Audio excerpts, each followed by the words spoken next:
Fuck it, I'll be the villain now. I ain't tripping cause my money reached the ceiling now. She can tell a nigga getting paid how I'm designer down. Bitch, I wanna waste your time, look around. Got a patience, been real good, she come from out of town. We back for another episode of Everything Louisiana TV. And shit, I'm gonna let you introduce yourself, man. Who we got in the building today? What's poppin', man? You know, shit, I go by many names. You might know me as XoiiL. Shit, you might know me as Chris. You might know me as Rob. But the last name always gonna be Chaney, you dig? Alright, and Rob, he got all kind of shit going.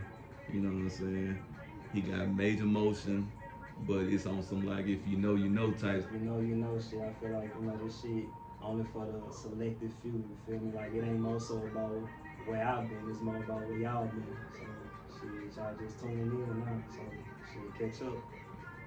Yeah, so we gonna introduce y'all to Rob and see what it do. So, Rob, where you from? Shit, I'm from Baton Rouge, but I was born in Washington State, Oak Harbor, Washington State, actually, on a Navy base. And shit, I was raised out here in Baton Rouge, Louisiana. Alright, and what part of Louisiana? Shit, I'm not part of Louisiana, but part of Baton Rouge. Yeah. Well, shit, my people from out 39, but shit, down to my whole life, I grew up on 38 in Ozark. So, shit, I'm over there on 38. Alright, and what school you went to? Shit, middle school, I went to Capital Middle. In high school, I went to McKinley High. Alright, and with the clothes, have you ever had like any training or what made you like wanting to get off into clothes? Shit, to be honest, bro, it was really like a lot of my classmates and just my peers on some shit. Like, you know, nigga just always kind of have a good sense of fashion and clothes and just dressing. So, shit, when I went to McKinley, I had like two partners. They used to always like tell me like, you know, nigga, like you could really dress, like nigga, you could dress for real. So, you know, I'm just nigga, I put shit on until I really start realizing like, you know, the shit I was into and the way I would wear shit would make other people want to get into the shit and make other people want to wear the shit. So, you know, that's kind of like how I got into it, by basically people pushing me into it. And, you know, shit is just naturally me. Alright, so how old you think you say you was when you first started putting together your pieces? And when I first started really doing shit for real, I always been talented at just drawing. So I always been an artist since the age of 6. And my mom actually got me tested for gifted and talented. So like she found out I was very, you know, talented with drawing. So that's why I went to McKinley. But shit, I ain't started taking it serious until like probably middle school. I had a talent show and the teacher gave me like some sweatshirts and basically, you know, I was infatuated with like BBC and Pharrell and ice cream. So I like made some shit in middle school called Gumdrop Boys.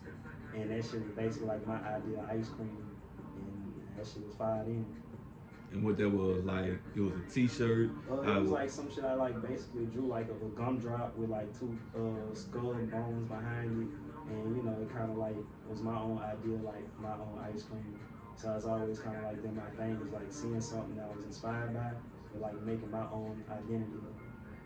And around what year that was, like around? That had to been like probably 2006. Honestly, I was like probably in 6th or 7th grade. Okay. And you when you was at McKinley, did you do any music? When I was at McKinley, I actually was at McKinley for gifted and talented. So I was in there for talented art. I could draw with, like I said, I did like sketches of like Obama, Timberland, you know, different, like even Q-Tip. All that shit was like put in like a museum out here. And like, you know, I did that shit down there all the way up to my senior year. And I used to tell my art teacher I didn't really want to do the serious drawing no more. I kind of wanted to be more creative. So he let me basically draw sketches up every day and just turn that in for a grade. Yeah. So you was just basically sketching and shit, put 1 + 1 = 2, and you started putting your own sketches like down. By the end of the year, bro, I had down there 3 folders full of drawings. And like he told me about Adobe Illustrator. And was just like, yeah, bro, like you get on this, it's gonna take these sketches to a whole nother level. He told me like one thing I just needed to use on that shit, and And I think over the summer I started playing around with it. And man, I ain't gonna lie, like I started knocking out graphics down in like 20 minutes. Quick shit. Quick shit. So, how long after all that you say you came up with your logo? Shit, I think I was already in the works of that. Like, you know, I already kind of had like the concept down. But, you know, as I graduated in my maturity and my artistry, my brain graduated with me as well. So, you know, it started off one way and then, you know, it mutated into what it is now. Bit. And I want you to break down what your logo is. And if y'all don't know what the logo is, we gonna flash it. You know what I'm saying? But it's on the clothes. You can check out the clothes, the pieces I got it behind. tattooed and everything. I got a couple people got it tattooed. Like it's more than just a brand and shit. Really like a lifestyle. But it's a XO, two I's and one L, and it actually breaks down to Roman numerals. That X stands for C, the O stands for O, the two I's is Roman numeral 2, and when you see that upside down V, that's actually a Roman numeral L. So the terminology is actually created as outcast to live luxurious, and you know I feel like that represents me. That's always kind of been me growing up in the city. You feel me? Like kind of always pushed out to be better. Like, you know, a lot of the people in the city didn't want me on the regular shit, or, you know, they wouldn't kind of let me be on the regular shit because they kind of seen that I wasn't regular. You know, they wouldn't accept that. So, you know, I looked at I was outcast to live better. And you grew up like in the north? Yeah, I grew up in the north. Alright. And so shit, like your big dogs and stuff, they used to look out for you. Yeah, like, you know, a lot of my family members, you know, kind of known in certain eras and shit. And, you know, just growing up, you know, going to Capitol Middle, I met a lot of, you know, inner city dudes that was real ones. You know, before that, all my elementary school, I kind of was in private school. So I got a taste of that culture. Then, you know, I had a culture shock when I jumped into middle school. And, you know, to me, once I went to McKinley, that shit was just the best of both worlds. So, you know, yeah, the city definitely to me showed me a lot of support just with, you know, the fact I've been doing this shit down to 10 years. Right. 10 years, that's a long time. So people probably been having your pieces and they don't even know. Shit. One of my first designs was these Hercules head shirts, and you know, for the longest to me, that was like one of the biggest staples in BR. Like, you know, those shirts kind of got me solidified throughout the city, especially with like the younger generation when they'll be like, well, man, I see my big brother, my big cousin. You know, I used to see these shirts around when I was a, you know, young boy or whatever. So, you know, to me, that kind of established me like to really being a Baton Rouge brand. You had a lot of artists that been messing with your Yeah, stuff I too. had a lot of artists, like, you know, shit. I remember when I did my first commercial for my brand, shit, bro, my shit was like popping out in Tokyo, Japan on a blog I didn't even know about. I found out about that shit from like some dude just like coming to follow me from out there and sent me like the link and was just showing me I was on like shit out there. So, you know, for me, that was something big, but I ended up going MIA for a little minute due to I was in school at Southern and my mama wanted me to kind of pursue school and I wanted to pursue that shit. So like basically since I didn't want to do that, she kind of like shut down all that shit. So I kind of went missing for a little minute with that.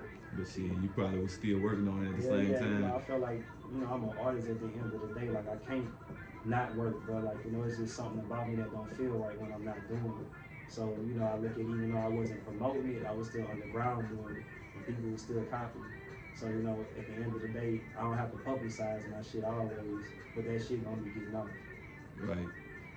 Kind of like the streets. It was like street gossip. It was just moving around. All kind of people You was know, popping up wearing your shit. especially when you got certain people that look up to certain people that seeing, you know, these people in my shit are, you know, kind of hearing about certain people that, you know, and seeing me affiliated with these people. You know, to me that was a big thing and kind of just showed, you know, like, well, damn, this dude really making moves, not only just with this clothes shit, but like, you know, around certain entities around the city. And you not just you based out of you based out of Baton Rouge, but you not stuck in Baton Rouge. Nah, I'm not stuck in BR at all. Like, I really be around all over Louisiana. But, you know, shit, I make my ways out there to New Orleans. You know, I done been out there to LA, made some moves out there. You know, shit, I got like a homegirl that model for Gucci, that model for Valentino out there in New York. They got my shit tatted on them. You know, like, shit, I got, you know, my moves out there. I don't have to be the face area, but I'm everywhere.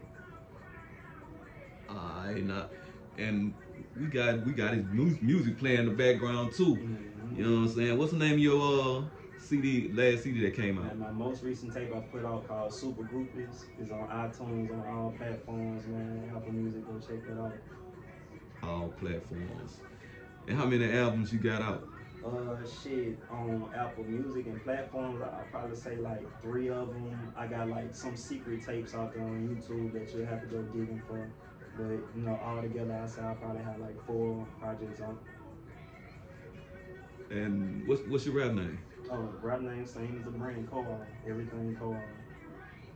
Alright, and what explain to us what your covers, CD covers be meaning, you know what I'm saying? So all my artwork is all by me. I do all my cover work.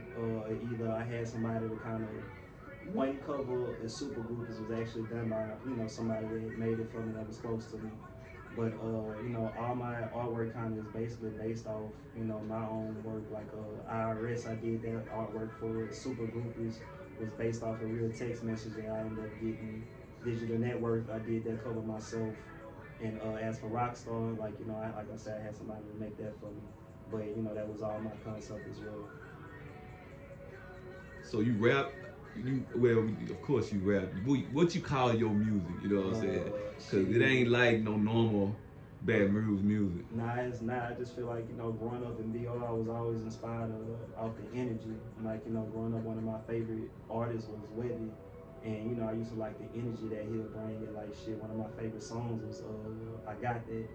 And shit, to me, I just kind of channel that energy. Like I feel like it's one thing about our city. It's not about to me the jigging or anything. It's like it's this type of, in a sense, like rock type ofness to me. Like when we turn up, like we turn up in the clubs. Like it's like an energy that I don't think no other city can like exude like we do. Alright, and what you got? Do you have like a clique of people that you rap with, or? Yeah, I'm a part of a collective called Presidential. It's a couple of us, and we all got our own individuality, but basically a group of friends that we all grew up, and shit just we damn near the 1% in our city when it come down to just our sound, our style. Like I don't think we nothing like this city. It won't be nothing like us before or after. So shit, I think I take pride in it. So y'all gotta check that out. You know what I'm saying? Very unique. Got his own style with the music and the clothes. So you done told us how we can get your music. So how can the people get their hands on your clothes? Cause your shit exclusive. Yeah, that's the thing about that. Everything I make, I don't re-release. I don't restock. So it's like when I put it out, you have to get it right then, right there. And sometimes that's the hardest thing to do because once I put it up, it's gone. But on Instagram, you can follow me at XO2IS1L and the brand page at THEXO2IS1L brand. And I have a website as well called the-XoiL-brand.com. And that's where if you're not in town, you can normally go and look for it. But I have stuff set up in town, but that's the only thing about that. You gotta know me to get able, to be able to touch that. But like I say, everything online and shit, you can only find it on my website or in my link on my Instagram. And he lying because he be doing pop-up shops and I different events too. I be doing my little pop-ups and events like that, but to be honest, like I kind of said, I'm about to stop doing that because I kind of want to keep the excitement behind it. Like I want it to be hard to find. Like I used to love when before I started making clothes, well at one point you couldn't find the Bape and the BBC and certain brands that's available. Now I'm back in DR, like you really had to either know about it, one, or you had to know what stores had it. And at one point, shit, the only way you was able to get it was to go to New Orleans. So, I look at a lot of brands lost that aesthetic. So, I feel like shit, I want to keep that going. Like I want you to want it and want to be able to find it, but I want it to be hard to, purchase. And not in the fact of pricing, but shit, once you look up and if you don't get it right then, that shit gone. And then you're not making a lot of the pieces either. Everything limited, everything, like I said, I'll put out a collection, but that's it. I don't want it to be overpopulated. I want it to just be enough where people can see it and get their hands on it, but I wanted to stay, you know, rare and exclusive as well. Now let's talk about your networking, cause I know you like a networking genius. You know what I'm saying? Like I say, he ain't stuck this up in Baton Rouge. My boy be moving around. Facts. You know what I'm saying? So when it comes to the music, who would you like to work with musically? Shit, I ain't gonna lie, like one of the tops, I think it'd be everybody top with Drake would definitely be one of those top people for sure. But shit, like locally, I done worked with like, you know, a couple local artists on some shit, on, you know, the rise, and you know, some I feel like, you know, that already is kind of known up on the underground scene. Like, give us some names. Shit, I got a partner in New Orleans, talented ass dude named LG. LG, shit, done been on BET, Countdown. He didn't had a video with Currency. You know, then did Sway in the Morning freestyle. Like, you know, shit, LG definitely do his shit. As for like, I have some close collective of friends and shit that I work with as well that I did collabs with. But man, you know, I kind of like have a uniqueness when it comes down to like collabs. Like, we have to either be genuine, or you know, we have to be on the same style. But you know, it's just got to be organic. So you know, I'm willing to work with whoever is willing to work with me. And like I said, as long as it's organic, man, you know, I'm down for it. Right, so it ain't just about the money. Nah, it's not about the money. Cause to be honest, when I first started making clothes and shit, I was giving away for free. Like, you know, when I first started recording, you know, I was just recording shit I liked, and people just so happened to like my shit. So, you know, I look at, you know, the money shit fine and that shit cool, but you know, it's really just about the art. Like, I never want to lose that passion behind it. And you know, I look at once you start focusing on the money, you lose that drive, or like lose that motivation, and that shit gonna come. So you know, I just still want to keep that competitiveness with myself. So what was one of your main goals when you started doing the clothes? Shit, to be honest, my main goal was, it wasn't about the money for sure. It was just really about, you know, at least being your favorite. Like, you know, I ain't care, you might didn't like everything, but you was gonna have at least something of mine in your closet. So, you know, that was my biggest thing, is just to damn near get everybody in this shit. And when you was figuring out how you wanted to design your clothes, like, was it any designers that you was into, you know what I'm saying, that you kind of tried? Yeah, one of my favorite brands before I started making my shit was Ralph Lauren Polo. Like, you know, to me, his whole story to me is just cold, because I feel like I was able to relate to it. Like, you know, Ralph Lauren, you know, real name wasn't, well, his last name wasn't Lauren, but you know, he was raised in Brooklyn, and he created Ralph Lauren on this luxury appeal because the way he grew up was kind of rough and, you know, poor. So he wanted to create something that created this idea of like luxury. And you know, when he made Polo Ralph Lauren, that's basically what it represented, luxury, because he created off something that he never had, that he wanted to strive towards.